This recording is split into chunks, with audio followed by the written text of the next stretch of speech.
You think you're having a bad day. It looks like one of Blake Lively's dragons got up and flew away.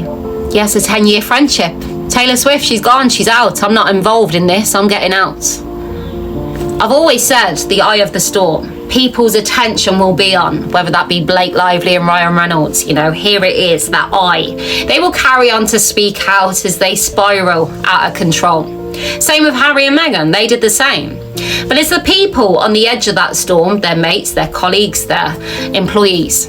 They will speak truth to what's really going on within, with their actions and behaviours as they choose to step out and away. Taylor Swift has been heavily placed all over this as Blake Lively summons her dragons, her monsters, as she uses them for power to place down on another that pressure, that manipulation, that control. I'm sick of speaking about these women who come out, it seems like every other year, from Amber Heard, Meghan Markle, now Blake Lively, added to the party, who jump on this feminism movement as they place accusations out there with no proof, only words that they speak. And you think, how can you do that? But the more I see of Blake Lively and this delusion of grandeur and speaking of Game of Thrones and all things dragons and monsters, like it's normal and okay to do. And I think, who did that also? And it's like Meghan Markle, as she got a text, Beyonce, you are here to break generational trauma. You are the chosen one, as she reads it deadpan to camera, without no shame, as she almost agrees and says, yeah, that's me. Humble yourself, please. And before you step out on the world stage and claim a victim in our name, make sure you bring every bit of evidence you can, because you can't lie and manipulate this way. In the world that you live in of Hollywood celebrity, I'm sure this is how you communicate, but we don't, you know?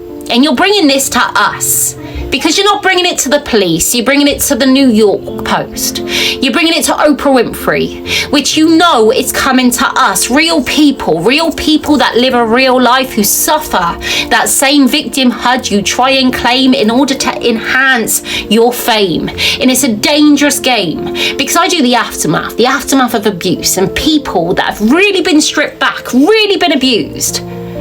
They can't even claim that being the victim. They can't even claim their own pain, because their abuser told them they can't have a stake. And this is what pisses me off so bad, you know? Time and time again, we watch Jada Pinkett Smith sat around a red table with her man as she emasculates and destroys him in front of our eyes. The producers are there, everyone's there, and this is okay, as she will then step on a camera and say, don't let a man treat you this way. And we're okay in this. And we got daughters. I've got one daughter and two sons, and I want them all to be treated equally in the same way. I want them to treat another equally in the same way. But this messy way, we're watching them step on the world stage and blur the lines because they want it for their fame and their games, as they speak in this fairy tale way. It's not okay. You know, because what happens to the girl in the workplace who's got that boss doing the exact words that you speak, Blake? Will she be scared to speak out just in case those people are having coffee with their mates? Because you are Hollywood celebrity, and what you do, what you choose to be.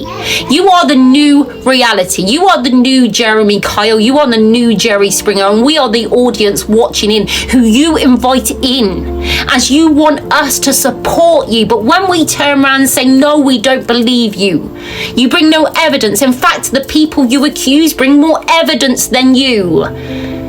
You look down on us, and I'm telling you now, these people having coffee with their mates, the large majority, they look down on you because it's not truth.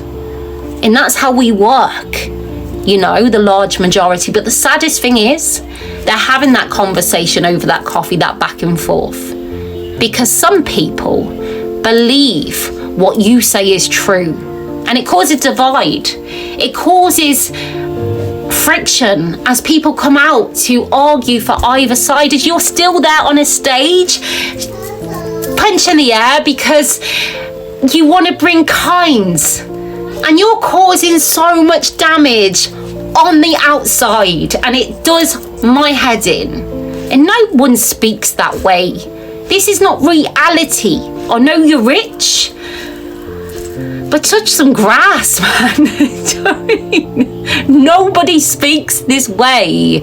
And this is why your dragons flew away. Because she knows what you are. 10 years she's been by your side. And it tells me also that she's not been having phone calls of you stressed and upset. She hasn't.